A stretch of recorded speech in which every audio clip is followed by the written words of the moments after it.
Hi everyone, thank you so much for joining us today. My name is Mathilde and I am the Digital Marketing Analyst at Amity. We're thrilled to be hosting this webinar with customer success expert and thought leader Irit Eizips from CSM Practice.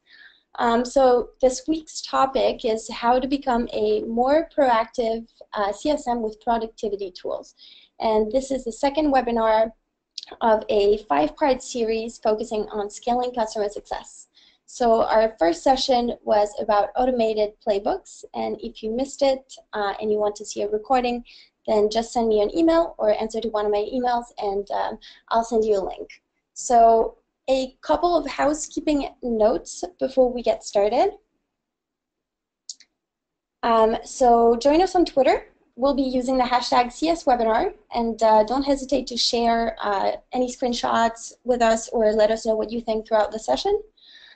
We would love for this to be as interactive as possible, so at any point, don't hesitate to send us your questions in the questions section of your GoToWebinar side panel. We'll be sending the recording as well as an awesome success plan template that Irit prepared for you guys sometime by the end of the week. So stay tuned and you'll hear from us shortly. And on that note, Irit, I'm going to hand things over to you. I'll be around and I'll jump back in when we get questions from the audience. But yeah, thanks everyone, and thanks Irit. Hey, hi everyone. My name is Irit Eizips, and I'm the Chief Executive Officer and de facto a customer success consultant for many companies. And I'm excited to be here today with you. It's going to be such an exciting webinar. We're going to go through one of my absolutely favorite content with you, which is how to become more productive, which will lead you to become more proactive and strategic. And I'm going to tie these two concepts together throughout the webinar.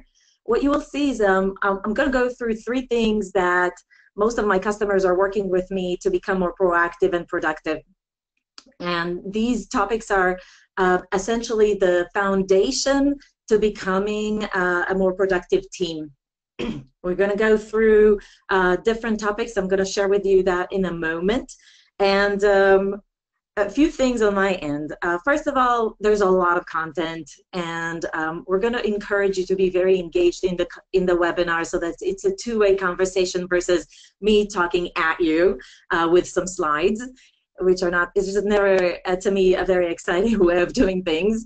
And so we might go over a little bit, and more than 1 hour. It might take anywhere between 60 to 70 to 80 minutes. So if you have a meeting happening right after this webinar, you have 2 options. You can either try to push it back, or you know, this session will be recorded, so you can always finish seeing it at a later time.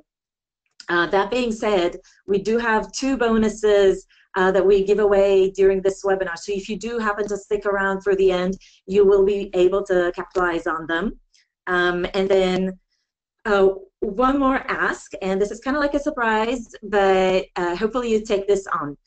Look, we do these things so that we can share our knowledge with you, and it's part of just being proactively active in this customer success community.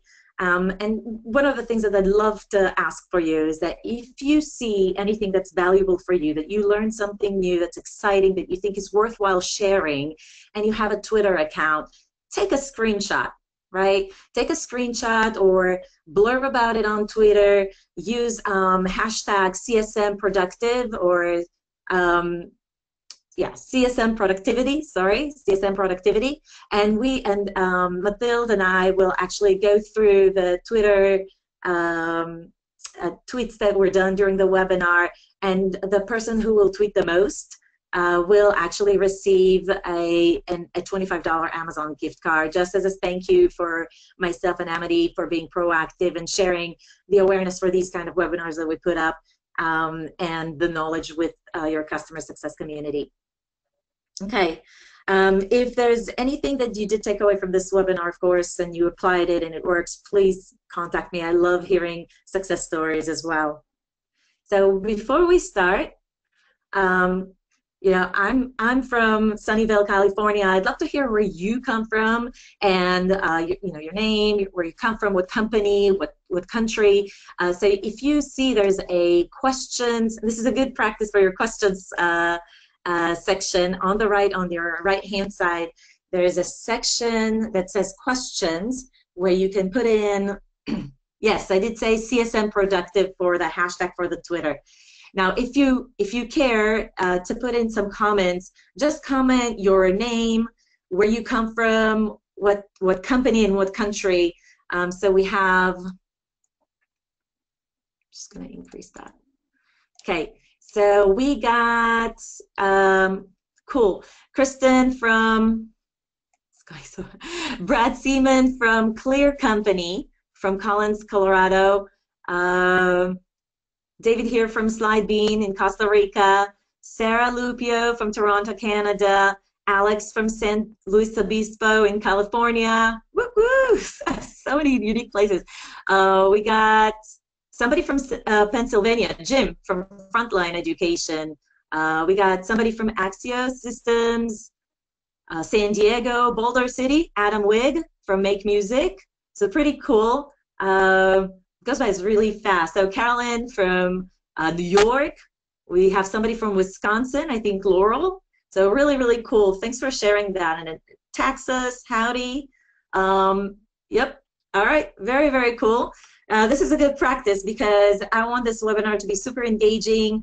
I'm going to ask you a ton of questions and ask for your feedback. So if you have a question for me during the webinar, do not hesitate to ask me. I will answer almost all the questions. If you've seen my webinars before, this is going to be a lot of fun. Okay, I'm going to kill the camera so that we have good Wi-Fi.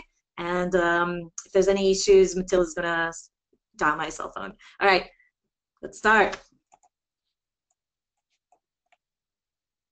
Okay, so the next question is more about the webinar itself, and this is going to be a poll, so no need to answer in the questions. I'm just going to fire it out, just so that you can see where everybody is. So I'm going to ask you, how proactive are you as a CSM? And this is really your way of perceiving yourself, and so you can now start voting. I'd love to see, from your own concepts, how do you perceive yourself to be proactive?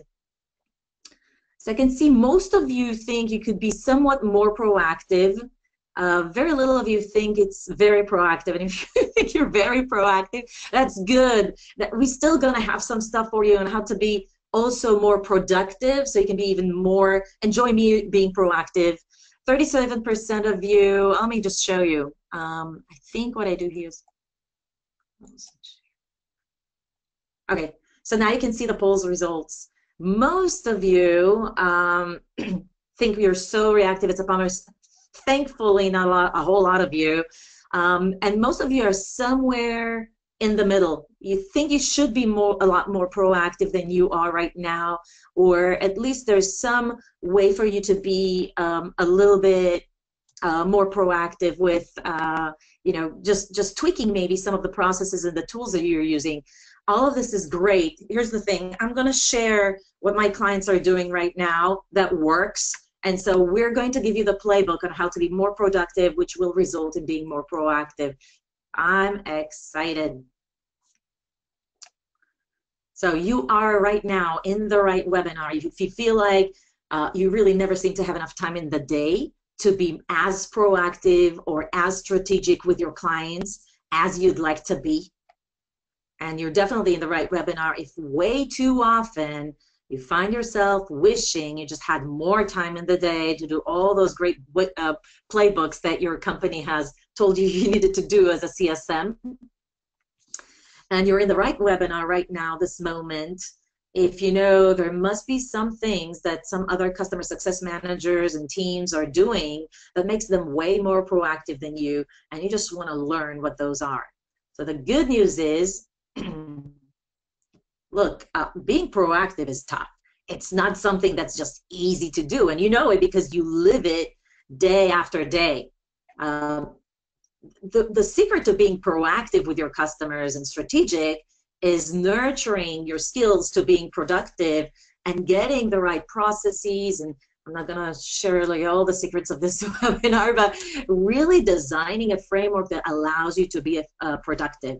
So today, I'm gonna show you 3 things that you and your team can do to essentially put the framework in place to allow your team to be more productive. My childhood, this is not like to imagine my father as he was young just before he got married and came back to Israel. He used to be a sailor or a cadet on a really big ship.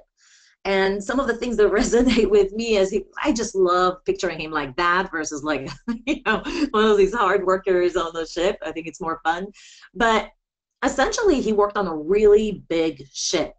And as I was a child, he kept repeating these stories on how they had these repetitive processes that were so dialed in, that were so well defined, that the ship essentially worked like a well-oiled machine. And as I grew up and became a management consultant and worked with clients on optimizing processes, I became a very passionate person about templates and optimizing processes and taking repetitive tasks and leveraging playbooks to make them happen more efficiently. Today, I actually own a customer success consulting practice called the CSM Practice. We have about 15 team members at the firm. Together, I think in that last 2.5 years or so, we had at least 3,000 hours of customer success consulting services to various clients. And I have some of the logos here, not all of them. We work hard to come up with playbooks for companies and making sure that they're well defined based on best practices. And the things we love to do the most is optimize the strategy for customer success and apply technology to make sure that they have visibility to see what processes work, that the processes are applied in a manner that's efficient, that makes their team more proactive and more productive with their time. So I'd love to talk to you more about what we do for customers, but about the webinar, I'm actually going to share a few of those things that I have found to be very useful with my clients. And so today, after all these years of just being management consultant and specifically working with customer success clients, I can definitely say with confidence that there's a system behind creating scalability and efficiency. And if all my clients follow this approach, we can systemize how customer success managers cater to their smallest clients as well as their largest one, and how they can become much more efficient and productive with the strategic ones as well. And so, again, being proactive as a CSM, it just doesn't just happen. To become proactive, the secret is to turn your one-off playbooks into an efficient, repeatable success. And today I'm going to show you my playbook working with clients to turn them into an efficient. And so this is something that you can do yourself even without being my client. So before I go into the content, I think we have some questions. Mathilde, do you want to share some of these questions before we move on? Yep, I'm not. I think someone just had a comment, for the first poll that we did together. They said very proactive, but it's hard to scale. So seems like this is the right webinar for everyone. But if anyone else has any questions, as we're saying, don't hesitate to send them in throughout the presentation. Awesome. Okay. So the 3 things that I typically do with clients is ask them 3 questions. And the 3 questions really lead to 3 things that we actually end up doing. So bear with me on this one, because some of them would seem very basic. But I promise you, in this webinar, it's going to be nothing but basic. I'm going to show you the advanced way of doing these things. So hold on to your seats. Be patient. We're going to go on a ride. So the 3 questions, I have sessions with my clients in terms of really making sure we're answering them fully. is, does your account segmentation work for you? Are your playbooks well documented, with emphasis on well? And do you need to invest more in systems and tools? And I'm going to give you the exact path that we're walking through in order to make a change and impact the teams through the discussions that and the process that we go through in answering these three questions. So question number one is all about the account segmentation. And I'm going to show you exactly how I not only make sure that they do some sort of an account segmentation, but make sure that the account segmentation work for their teams to make sure that they become more productive and more proactive with their clients. So the second question is really about the playbooks. So if you already segmented your client base, but you and the team are still fairly reactive, really want to listen carefully for this section. So I'm going to explain some of the fundamentals on not just how to do the segmentation right, but also how to define and document the playbooks correctly. And I'm going to give you some examples of how not to do it and how to do it. So for both tech touch as well as high touch. So everybody will have something for something. And last is the productivity tools. And I think that's going to be the most fun section of the webinar. This is where I'm going to share you some of the recommended customer success tools that are currently used by customer success teams to just become more productive and more efficient with their time. And I think this is going to be a fun way to answer this question. We're going to have a ton of examples. Okay.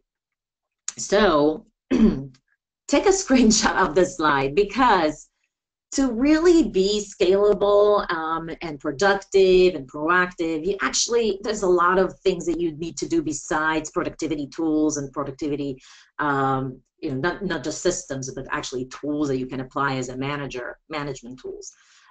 Because there's so many aspects to it, we actually came up with a series. And you can see one is already recorded and available. This is now the one that you're listening to now, but there's 3 more. So my suggestion, block your calendars. We actually have a page with all the information about each one of them on Amity's website, and I encourage you to go in and either register to their newsletter so you can get notifications when the event pages are on, and you can register ahead of time. But even so, just block your calendar so that you guarantee to have time to attend those. And so after I go through this entire webinar, what if you still need help after the webinar to get started? Because as you know, a lot of times we just listen to a presentation and we still don't know what to do after. So I made sure that you will have something to start something out. So you'll get 2 free bonuses from me. One is, so I'll tell you more about them, but one is a template that just immediately get you started with documenting playbook really quickly. And the other one, you'll have to stay till the end. I'm just going to spring it at you, and you'll have to take action to get it really quickly, because I'm only going to give 10 of those. But both of these bonuses will get you to be more proactive and more efficient instantly after this webinar, even if it's just, one little thing at a time. Okay, so let's talk about account segmentation. I mean, most of you are probably rolling your eyes and like, really? That's so basic. Of course we do this. I know you do, I know. But believe you me, how many times have I walked into a customer, they said that they did segmentations, and then we found out that it's not really done properly. So I'm going to show you how to make sure that you do segmentations, but it actually works for you. And kind of like the things that I've found with other customers. So most of the customers that I've found and worked with or just interviewed, they typically do their segmentation based on ARR or the overall value of the customer's contract, or maybe they do it by licensees. Some of them do it by client size. So my question is to you, I think this is kind of interesting for everyone, because we have a fairly large attendance today. So what I'd like to do is basically do a quick poll. We'll do it in, just ask you in the questions, can you quickly share with me what kind of criteria are you using to segment your client base. And I'm going to share a few of the comments that are being added into the questions segment. So to the right on your menu, just go ahead and plug a few of those in, and I'll call those out. So some of them are doing it based on MRR and product. What is TCV? That's total contract value. Strategic value, let me just make it bigger. And then we have service package, ARR.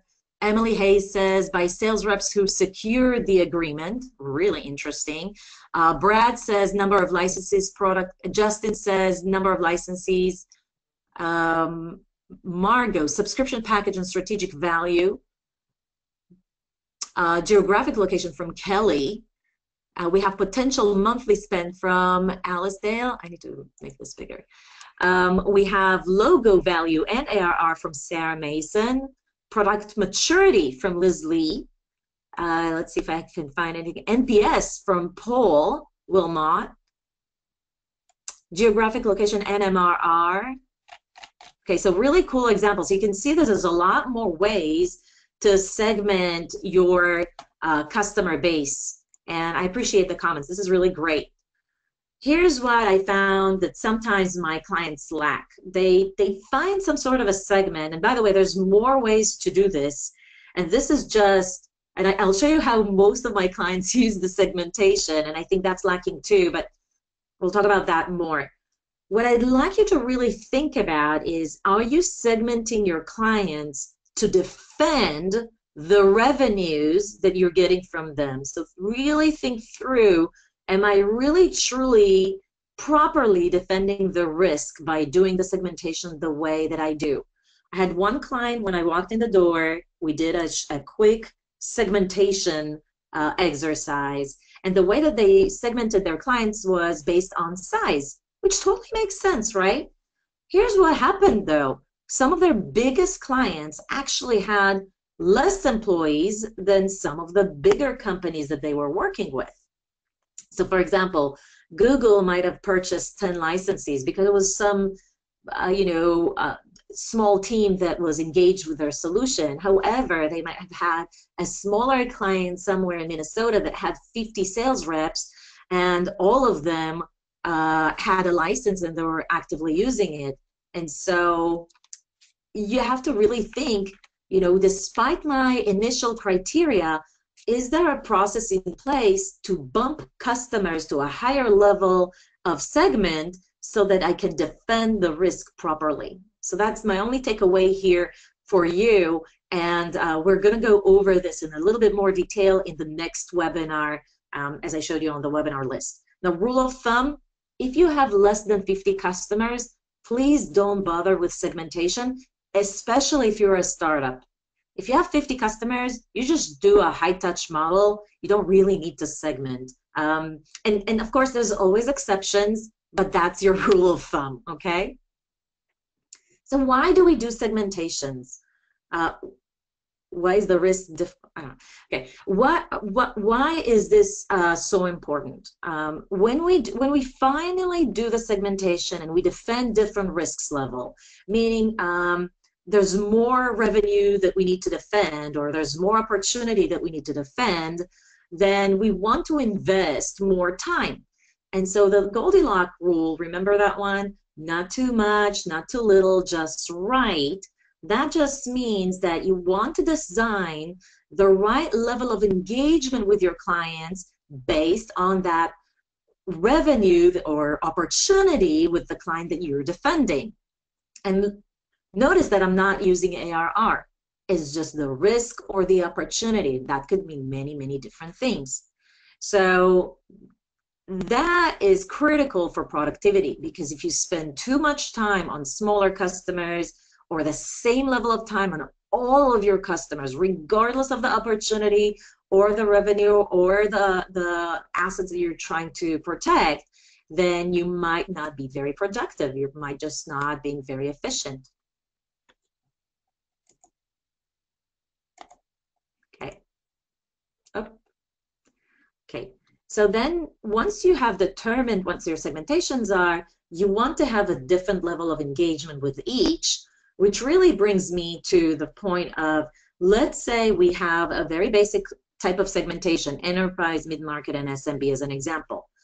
For the smaller clients, you might even want to do a no touch if they're not very interesting for you, or there's just too many of them to really assign a customer success managers to. And for those, we will define a customer journey and an engagement model that will allow us to do one-to-many activities. And maybe we have just 1 or 2 people assigned to take care of that. And then for the mid-touch, of course, we have a lower type touch engagement plan. And then for enterprise, we'll have a very high touch, very frequent activities with them and being very, very proactive. And the key here is to say, okay, once we know what kind of engagement model we want, did we take the time to actually identify what are the proactive activities that we need to do with each? How long do they take? How many resources do we actually need for each if we know how many customers are in each bucket? Now, you'd be surprised. I actually went to do a work for, like a project for a fairly large company. They have 2,000 employees, a bunch of high ARR clients. And when I asked them about how do they segment their clients, they said enterprise, mid-market, SMB, great. And then I asked, how many clients do you have in each bucket? And there was a pause because it was up to the customer success manager to decide which account is fit to each segment, meaning this was not even recorded in their CRM or their CSM system, which also means that there's not a well-defined engagement model to say how much effort should you really put into each one of them, which really led to the next revelation that the team was really very reactive. They were working way too hard, and there were a lot of opportunities to increase efficiency. So this is important. Even if you already have that, you could do this better. And we're going to talk about how to do this better in our next webinar. So we have a question from the audience. Someone's asking if you can elaborate on your definition of high touch and low touch. Absolutely. High touch means that you are proactively engaged with a client. That means that you have, you know that you're going to do QBRs, that's quarterly business reviews with them every quarter or maybe every month. There might be a play where you would share best practices with them on an ongoing basis. You might have a play that says, for every strategic high-touch client, I'm going to visit them at least on-site once a year or more often. There might be an executive alignment play with those. So you're not really waiting for the client to show signs of distress or signs for upsell opportunities. You're always engaged with them to a certain degree, and you're probably managing very few accounts, so that will allow you to give them a more proactive approach on an ongoing basis. Low touch means just in time. You're kind of watching for early warning system, early warning signs of a low adoption or distress in terms of, maybe the system was implemented a few years ago and it doesn't work for my business anymore. Maybe there's too many support tickets. Maybe there's a rage click. Whatever it is, you're being proactive just when they need you to, but you don't have as many touch points with them without watching for those signs. So it's more of a proactive based on signs that you get from your different systems or reports, etc. Awesome. Building on this, we have 2 more questions. One of them is basically what you're saying is that you don't need to do a QBR with an SMB client, for example? And that was from Jade. If you have 20,000 customers and SMBs is that those 15,000 customers or 20,000 customers that you really don't have the budget to assign a CSM to, you probably don't have a QBR with them. So it really depends on your type of business. The no touch doesn't mean that if you have like 100 customers and some of them are SMBs, but you only have 100 customers. I don't know if I put anybody, like they might be SMB in and of itself because they're a mom and pop shop, but for you, they're probably not worthy of putting in an SMB criteria. So this is just an example of a company that maybe have like 2,000 customers. Some of them are going to be enterprise. Most of them are going to fall into the mid-market. And the SMBs are the ones that are paying them practically nothing. And they're not very strategic for them. And if they lose them, it's okay with them. And some companies are actually going through this transition where, you know, they're just too small, and they don't have a lot of risk for us if we lost them. So we're just going to do it all. And it's not even reasonable to have a CSM dedicated because there's so many of them. It doesn't make ecological sense or financial sense. Then I'm going to do more of an automated approach. So think about it like examples of companies where they work almost like as a B2C. Okay. Great. So just to clarify, someone was asking what we're talking about when we say SMB. So we mean small and medium businesses, right? It's just a small business, like a mom and pop shop, or just really small for your business model. So if your enterprise is in the millions of ARR, and then you have an SMB that pays you, you know, 3, 4, 5 digits per year, then it doesn't scale. So you'd have to do that kind of assessment. I mean, these are extreme situations, but you want to be very careful about what you put in a no-touch engagement model. Okay, so that's all I'm going to say about that. Great. Do you want to answer a couple more questions about this specifically? Sure. So someone, Marcy, is asking how many clients you should manage with a high-touch model. Oh, like a high-touch segment. What I've seen, it really depends on how much, it depends on your product too. So there's no like one answer. And so that actually leads me to the next thing is that you have to first of all define what should be your engagement model with them. What kind of activities are you going to do with them in each one of the life cycles? And then really quantify how long would it take to do each activity. If you're going to do it every quarter, then how many hours would that be until the end of the year? And then take all of those activities, see if you have, let's say you have 100 customers that are enterprise, and there's X number of activities that take X number of times throughout the year, then see, do you have enough resources? If you don't, or you know, then take the number of CSMs that you have and say, okay, does it make sense?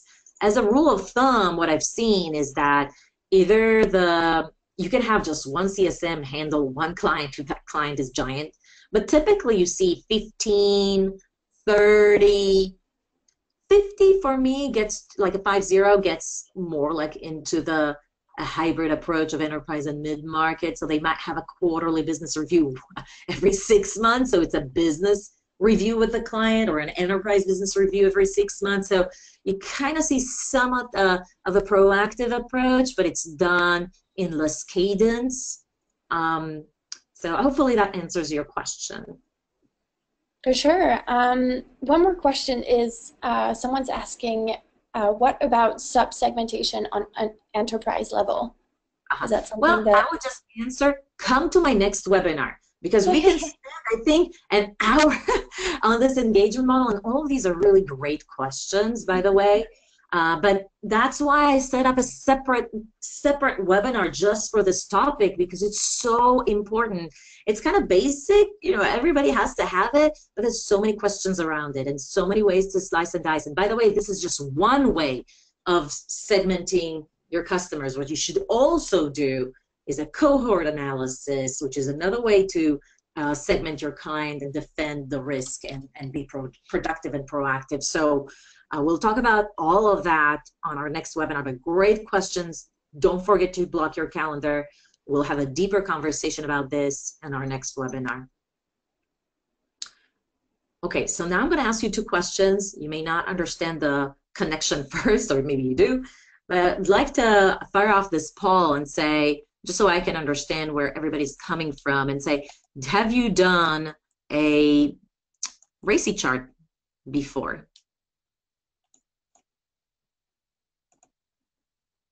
And so I'm going to share that now. Okay. So right now, I think, you know, it's as I expected. About 54% of you voted. I'm going to give you a few more seconds. about 60%. Okay, I'm just going to close it now. If you haven't voted yet, I'll give you 3 more seconds. All right, let's share that because there's not a lot of difference anyways. Okay, so about almost 70% of you have never done a RACI chart before. Now, this is critical to being productive, and I'm going to talk about it in a second. Before I do, I'm going to ask you one more question before I get to my next slide, is have you created a staffing model, and specifically in the capacity of CSM? So I'm sharing my screen now with you. Please go ahead and vote. Have you done a staffing model based on, just to assess whether you have the right amount of customer success managers based on what you want to do with your clients? Okay, it's kind of like same results. About 60% said no and 40% said yes. So it seems like the staffing model is a little bit more popular, if you will, or more common for teams to use. I actually think that both solutions, both tools, this is key to being productive. If you do a RACI chart and a staffing model to assess your segmentation, you're a better chance of making sure that you know what the client activities are, and who's going to do what, when, who needs to be involved in the process. Sometimes we just end up doing too much, whereas if we've gone through a RACI chart, which really means, okay, here are my client activities that we want to use in a proactive manner for this engagement model, and here's everybody else that should be involved in this activity so that we can do this activity the most efficient manner. And so who needs to be aware of this? Who needs to collaborate with us as we're doing this activity? And you want to have not just yourself and your CSM team, but everybody in the company, meaning all the key departments, participate in this activity. And this would increase the collaboration across the company and provide you with more productiveness overall.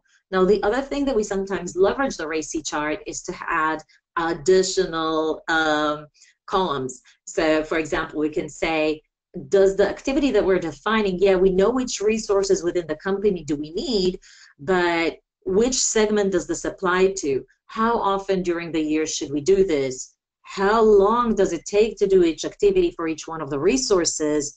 And that just leads into a very efficient way of doing a staffing model, which really lays down, okay, now that we know which activities we're going to do for which segment, we want to align how often these activities should be performed to defend the risk and the opportunities in each segment of clients, how long each activity is going to take in terms of hours, and then it will give you the answer of how many people do you actually need given the number of customers you currently have to support these activities. And a lot of times, I'm going to give you a story of one of my clients. She actually went and she asked the CFO, when they were doing the budget, she asked whether she could hire 2 more customer success managers to manage the increase of the increase in customer base. So every year you're going to have new customers. Some customers are going to leave, hopefully not, but you'll need to increase the size of your customers. So she was asking for 2 customer success managers. And what happened is the CFO told her, you know what, you should go and do a staffing model with the operations manager, and then let's talk about this. So before she approved it, she kind of wanted to know. And they went ahead and they did a staffing model, and at the end of that, they figured that they actually needed 8 more customer success managers. So if you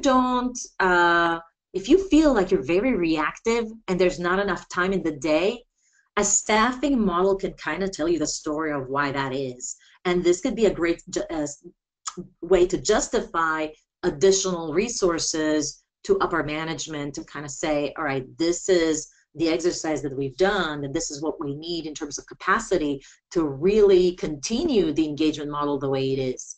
Now, in her story, when the operation analyst came back and said, well, we came up with 8, Of course, that didn't get approved either, but that's why we have more ways to become more productive if that accidentally happens to you. So it's not the end of the world, but you could, this is why this is so important. When you do a RACI chart, when you do your staffing model, you can identify, do I have too many activities defined for each engagement model? Can I even do what I plan on doing? If I don't have the staff and I didn't get approval for additional CSMs, can I cut down or change the type of activities that I currently have assigned for my CSMs? And then do I need more resources? So if I don't get approval for additional CSMs, can I leverage other resources within the company? And the RACI model and the work that you would do with these additional departments could really help create even existing processes and make them more efficient. And so that's why these two assessments are so critical.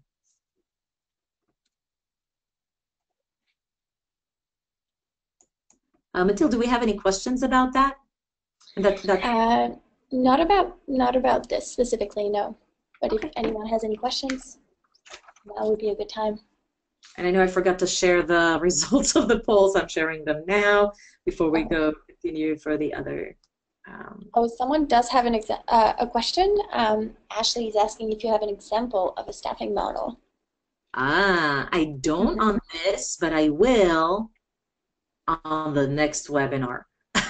So if you join the account segmentation webinar on this date, I will have more details about these kind of things, and I think this is really critical for you to become more productive. It's just that it's its own beast, if you will. So for scaling customer success teams, you want to nail all of this. So I'm definitely going to share some more examples and more stories in that webinar. Awesome. Yeah, that's what we're doing a series, right? Such a broad topic, and they all impact each other. So I think this is a great order for the next one. Exactly. All right. So documentations. Let's say this is what you got. How do you do more with what you have? The first thing that you want to do is document. Document. And you want to start with documenting your recyclables.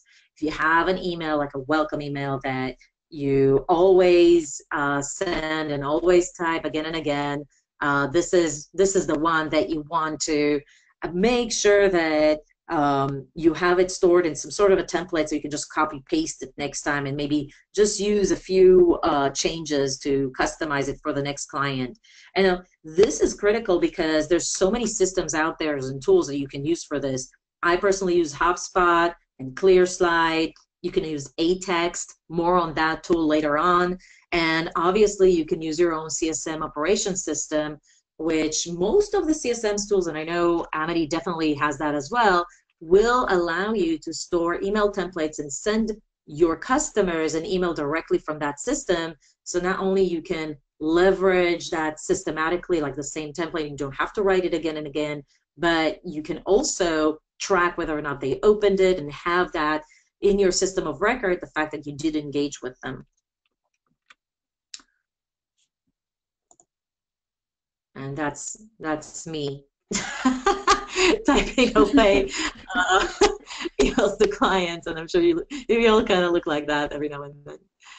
Okay, so what should you document? If we're looking at clients of mine that I've worked with to do the documentation, you'd be surprised how many times have I walked in the door and I said, well, do you have a process for onboarding? Yes. Well, where are the templates?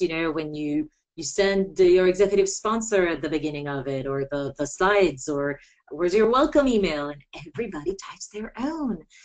Don't do that. Like, I want you to think about not just templates. I had another client just last week. He asked me, oh, can you work with us on optimizing our QBR process? I'm like, sure. And they said, okay, well, we just want you to review our PowerPoint templates for the QBR. I'm like, okay, great. Where's the playbook? And they just looked at me. They don't have a document that says, what do you do before the QBR? What questions do you ask during the QBR? What are the templates to follow up with after the QBR to make sure that whatever you agreed on with your customer is actually followed up on? So there's no success plan template. Man, I'm telling you, this is crazy. Like, these are really good companies that are doing really well, and they have the funding to do it. They just don't have these processes in place. So if I can just convey one thing to you, start documenting, and then create a shared folder, or just share your templates on your CSM team system, so that you share your best practices and what works with the entire team. This is the thing, we want to be a CSM heroes. Just like I asked you to share these kind of slides on Twitter with everyone, you want to share your knowledge and what works with your teammates. I've done a CSM boot camp, maybe not even 6 months ago. Great team, so strong team. Everybody's so high level. I was just floored. And as we were talking and doing these discussions between the team members, it was shocking to see that they didn't even know that someone had an Excel spreadsheet where they did some sort of like a health score on their customers, so that they can prioritize their own book of business and keep track of when they last approached them, so they, so that they would know who do they need to proactively email. And so as they were talking about this, they just created a shared folder and they start dumping the templates that works for them with the other team members. And just doing that with your teams, you're going to be so much more productive, because you wouldn't have to invent or reinvent the wheel with every client, or with your own book of business, because somebody might have just already resolved this for you. So really quickly, I'd like to ask you and kind of be engaged and share with others and be your own customer success hero with this community. What have you documented? Was there anything on this list that you have documented to be more productive with your customers that I haven't shared so far in that other slide deck, the other slide? Yeah, and while people do that, Marcy asked if we had any examples of those things on the list, and yes, we do. At the end of the webinar, we'll be sending the success plan that you worked on to everyone. And so just to explain, Ava was asking for a clarification on what a success plan is. Do you want to maybe just give a brief overview?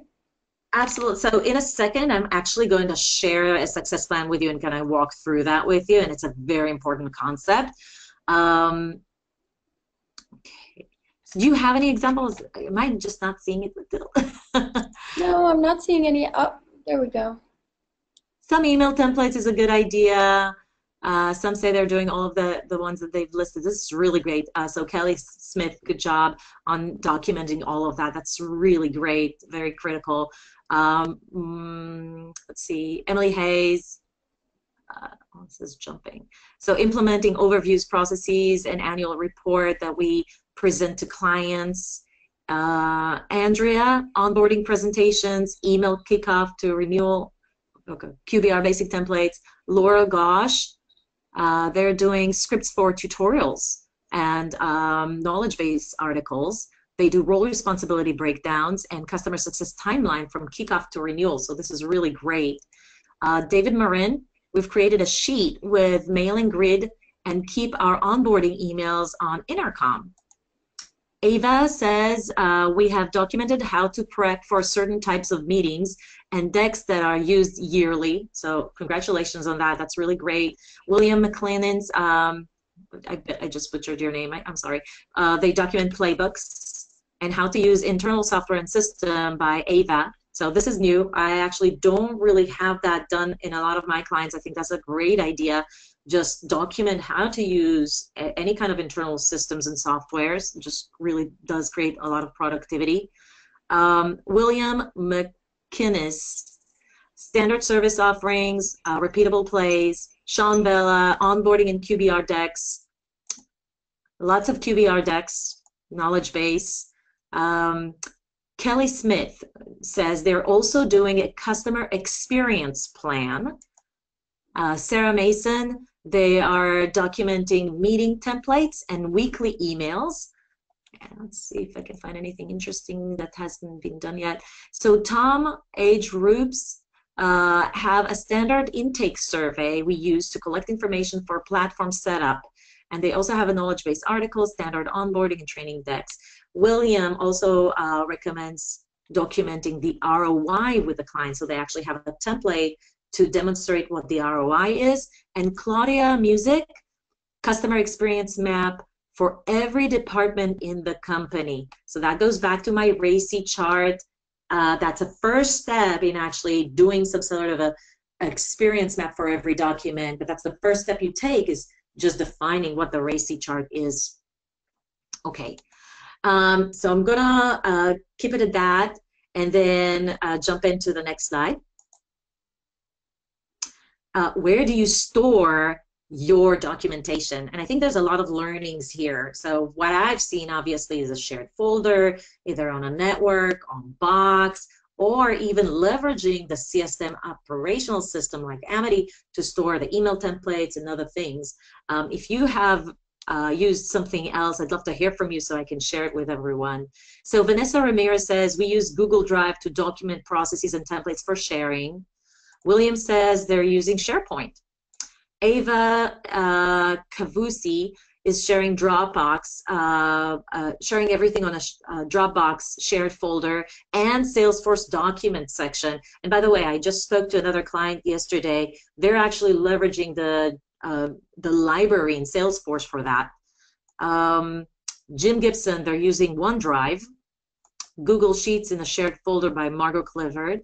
Let's see. Oh, Brad Seaman is using Google Drive and their CSM system, which I can't I can't announce here, but you know, there's plenty of them.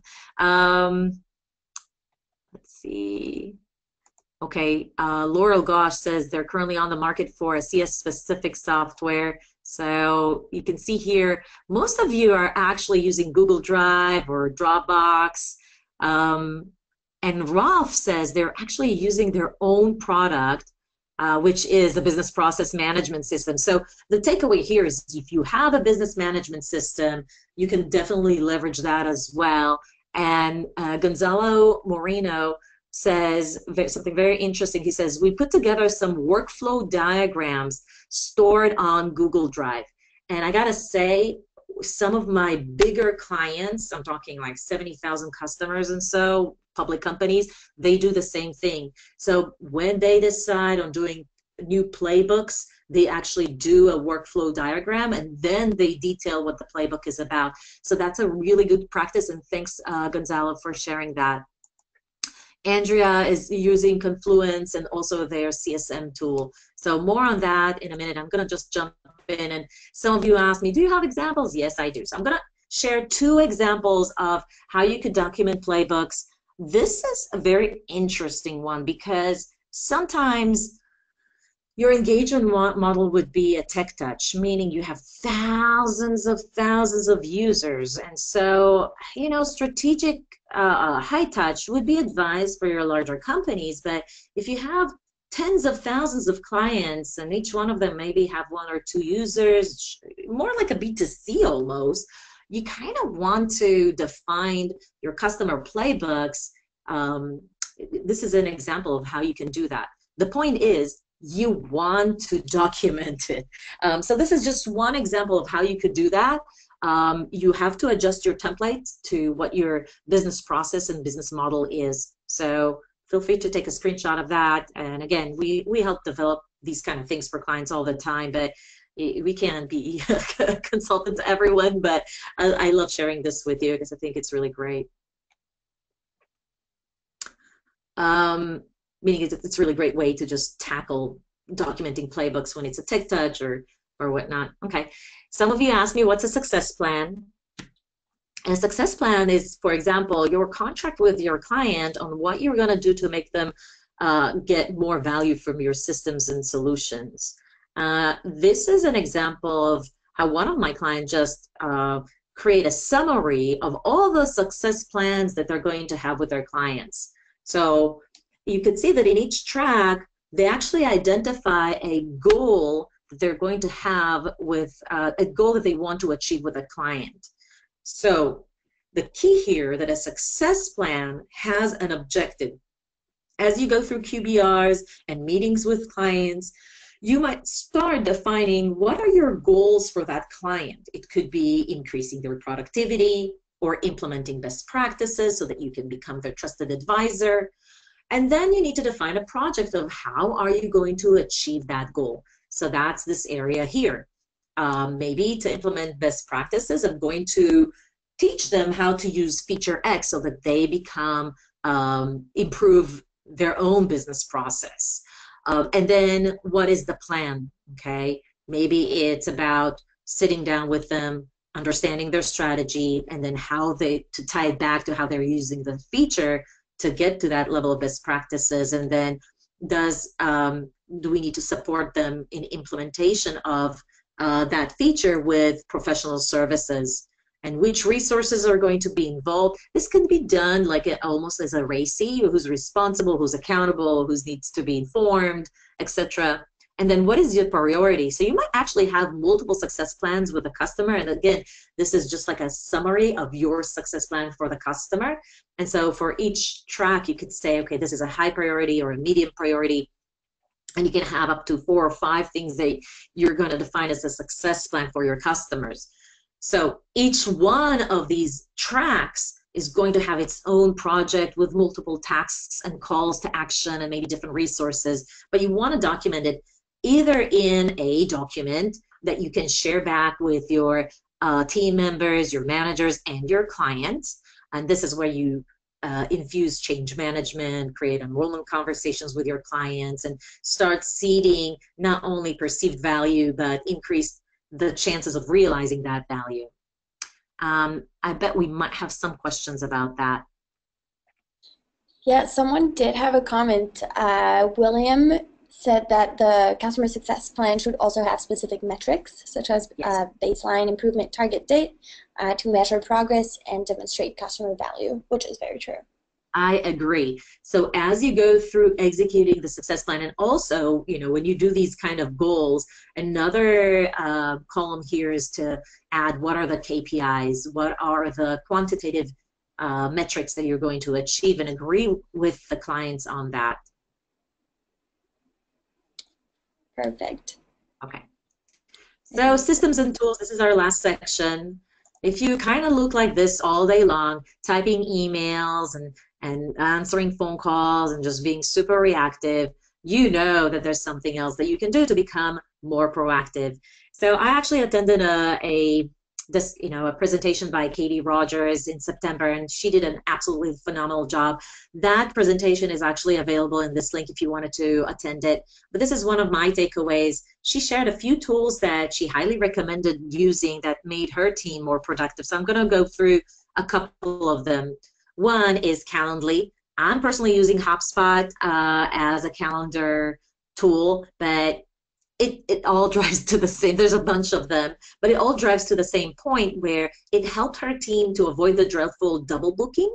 And also one area that she mentioned that I thought was really interesting is that this tool actually allows you to create personalized calendars for your strategic customers. So when they log in, they see that this is their calendar with you, and you can see that you can actually schedule different types of meetings so that you know what you're walking into.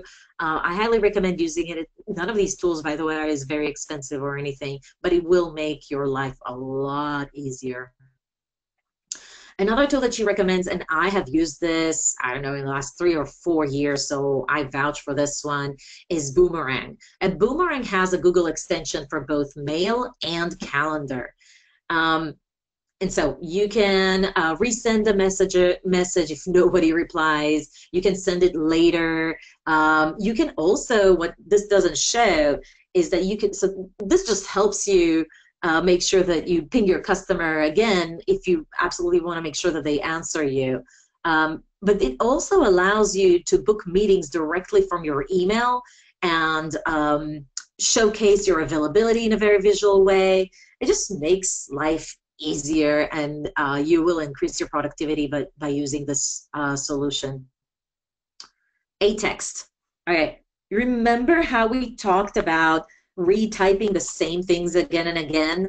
If you don't have a CSM solution, or you don't have, I don't know, all these other fancy email things, one of the things that Katie shared is that, you know, if you have an email that you type over and over again with the same or different customers, it's like your welcome announcement, you can actually take the whole thing and create a shortcut just like this one, right? It types like basically 4 letters, TYEM, thank you, and whatever, and then you click on Control Enter, and the entire thing populates. It's crazy. I actually use it. I started using it after she shared it. I was like, what is that? I gotta learn. And the first things that I've done were just very simple stuff. Like if there was like URL that I was sharing with customers again and again, then I just created a shortcut for that instead of looking for that URL. But this is a game changer. Ellie Wu is also a blogger. She has a lot of these nice, nifty blogs with lots of tips for customer success. And she had one that she emailed me about her top 5 customer success productivity booster. I'm just going to share 2, but if you wanted to see the entire blog, you can go to this link, and actually highly recommend following her for quick tips on an ongoing basis.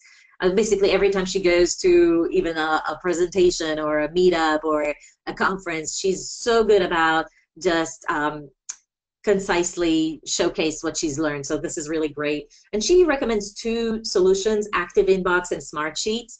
I actually used both, and I highly recommend them. I think you want to even email her or ping her on LinkedIn and say, could you show me how you're using Smart Sheet? Because her entire customer success team is using Smartsheet to manage collaboration, and increase accountability, and do even unnecessary anything like that. Like the whole almost customer journey they manage in Smartsheet, and I thought it was a very interesting way of leveraging online spreadsheets, if you will, to increase collaboration and productivity working with clients. And then John Layden has actually pinged me because I kind of added a post on LinkedIn. You know, what are you using for productivity? So it's not just my thinking. And he's using a collaboration tool called Trello. I use Redbooth. There's a ton of other ones, but it's really nice because it helps prioritize a list of focused tasks that are always available. So you don't really tend to forget anything. So I highly recommend, if you don't have a collaboration solution yet that just allows you to manage tasks, to go ahead and think about that. He's also works with offline button in Outlook, and it's essentially it's essential to his productivity. I believe him. I don't really you know, I could just recommend that you try it out. And he also said that I thought was really whimsical. He said, does the art of gracefully saying no counts as a productivity tool? I think yes. I thought it was very funny. And now the holy grail of productivity tools, CSM Ops system. So how many of you actually have one? I'm going to fire off a really quick poll just to see, you know, how long do I need to share stuff with you. So I'm going to launch the poll. And it's not just about having the CSM operation tool, or a system in place. It's about, do you get enough out of it? So I'm just going to give you a few minutes to just share, and then I'm going to share some ideas of what do I do when I work with my clients to get more out of the customer success system that they have already invested in. Okay, so about 50% of you voted. I'm going to share the results now. So as you can see, about 66% don't have a CSM system. So for you guys, just listen in and say, does this applicable? Do we think that there's going to be enough value for me to eventually invest in something like that? 17% said yes, but I want to know more about, you know, how to take more advantage of it. And 15% said yes, they're fairly reactive, or, you know, 6% said they don't really use it as much. So listen carefully to the next slide, because if you do have a CSM system, there's a ton of ways that you can use it to become more productive. And I am going to share 6 with you. Okay, did I share? Okay.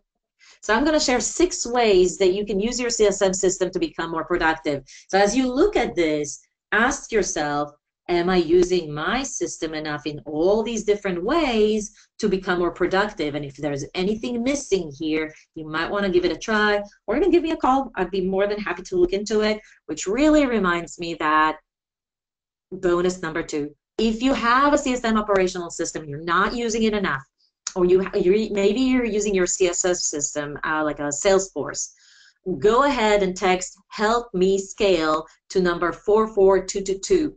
So 44222 is the number you're texting help me scale to. And the first 10 who will text this to me will actually get a free assessment of either how you use your Salesforce or your CSM solution. And the assessment is time consuming. So here's what we will get. This is why it's really phenomenal bonus. We're gonna do a live review and discussions of your customer with your customer success technology experts. Really deep understand of, are you doing it based on best practices? I'm going to give you recommendations on how to scale your team without needing to purchase a different tool or investing in another, and really better insights to understand your customers' data. Are you doing enough reports? Are you doing the right reports? Are you doing the right calls to action? Is there anything that you could do with the solution to become more productive? So lots of suggestions of either your Salesforce or your CSM solution. And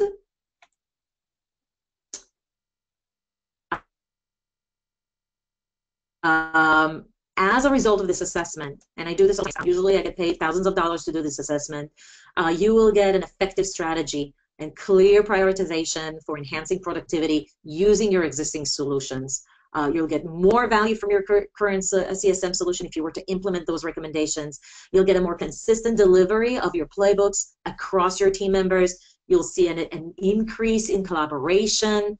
You'll get higher adoption, usage, and stickiness, not just for your product, but for the solutions you have invested in. So go ahead and text "Help Me Scale" to 44222. The first 10 that text me will be, we will schedule this with them. And I can only afford 10 because it's so time consuming. It's so great. Okay, so what do you think? Have you learned some stuff? Are you excited to get some stuff implemented? I know I am excited for you. It's just really time for you to ask these 3 questions to yourself, to your team.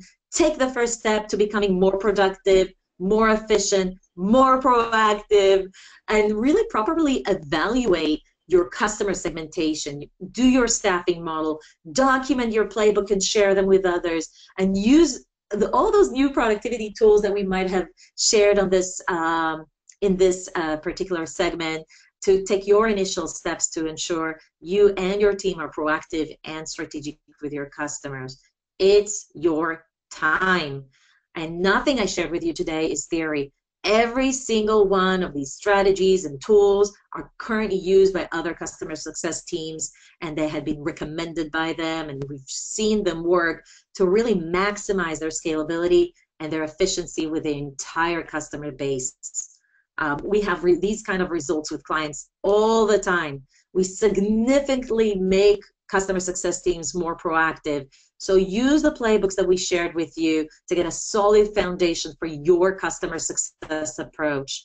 Don't forget to just get started. Just do one single thing. Start with your own success plan. We're going to share this template. Do the first step. The rest will follow. And if you haven't texted me yet, go ahead and text me. Take the time to have a free assessment of either your CRM solution if you're using Salesforce or your CSM solution if you're using a CSM operational system. We have our team and I are excited to be working with you, and we're excited to be part of this community. This is like a workshop that we've done in one of the customer success events. We always try to share our knowledge with others. We do software services, which really helps optimize or implement customer success systems of operation. We do a lot of strategy services, whether it's coaching to teams or executives that just need some help. And we come on site and do these kind of trainings with teams. So, just stay in touch with us. We have a Facebook page. We post links to interesting blogs there all the time. We have our own blog page where we post blogs and share our knowledge. And of course, you can follow me or the company at CSM Practice. So I want to thank you for taking the time today to invest in yourself. This is so inspirational for me to see so many of you. If you can't text, by the way, just email me at info@csmpractice.com. We'll count that as well. If there's any issues with the text messages, and you're not getting it, just go ahead and email info CSM Practice. Just say about a CSM software assessment, or your webinar, and I'll know what you're talking about. Okay, I think this was Sean saying that he has some difficulty. I want to thank you for taking the time to attend today. This is inspirational for me. We take so much effort in building these webinars, these series for you. This is my way of being proactive and active in the customer success community.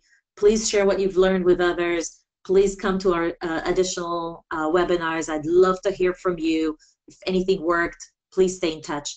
I'm now going to open it for questions if you have any. Yeah, thank you so much, Irit. That was a fantastic presentation. Thank you.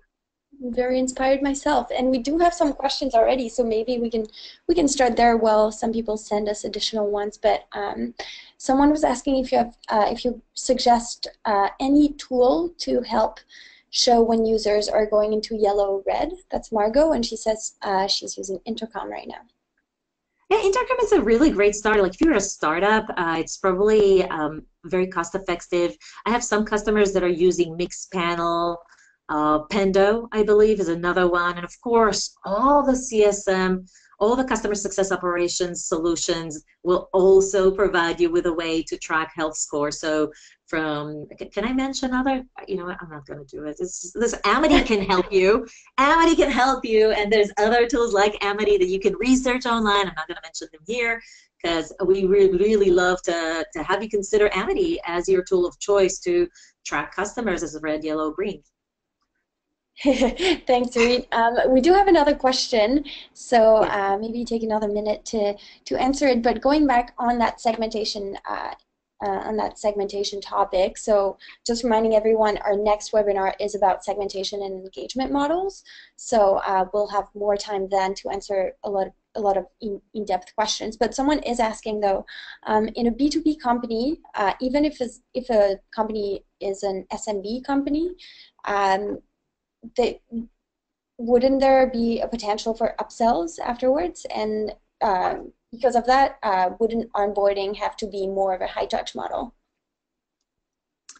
Yeah, I mean, it could be that your SMBs are actually super important to you and you will assign a CSM for each. So that's why, you know, you should take everything I say in a caveat because it really depends on your business model.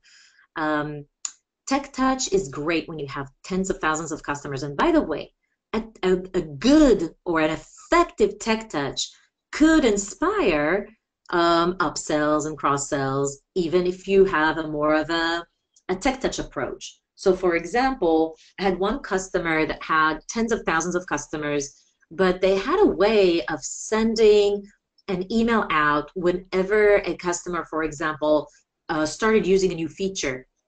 So they were tracking usage, and when they were starting to add a new feature into play, which they knew was a little bit more complex, they upsold them on a professional services package because they knew that A, that would make the client greener if they did invest in it, and B, that's an additional upsell opportunity. So there's a lot of ways that you can approach this, and always take what I say and say, does this make sense for my business? Because every business is different, and it could be that your business only deals with SMBs. So, of course, you're going to give them some sort, or at least some of them, some sort of a high-touch model. Yeah, great. Joan is asking what your favorite book on customer success is.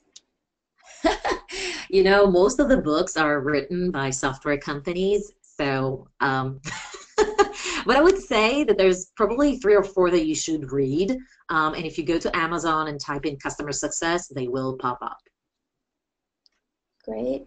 It's 2:14. Do you want to, if anyone else has any other questions, and if they have time, I have time. So I think you do too, Irit. I think just what I'm seeing is like some of the guys that were participating in the session had some really cool ideas that they wanted to share with others. So hopefully we can compile some of these suggestions into a blog or some sort of a resource that we can share later. Like, oh, Erin is asking, can you also add the link from Ellie Wu? Interesting. I thought I did share the link. Okay, so basically we're going to share the recording. You can see the links. And Sanjeet Reen says Text Expander for Mac and iOS is a phenomenal kind of like a text. So there's a lot of good suggestions here.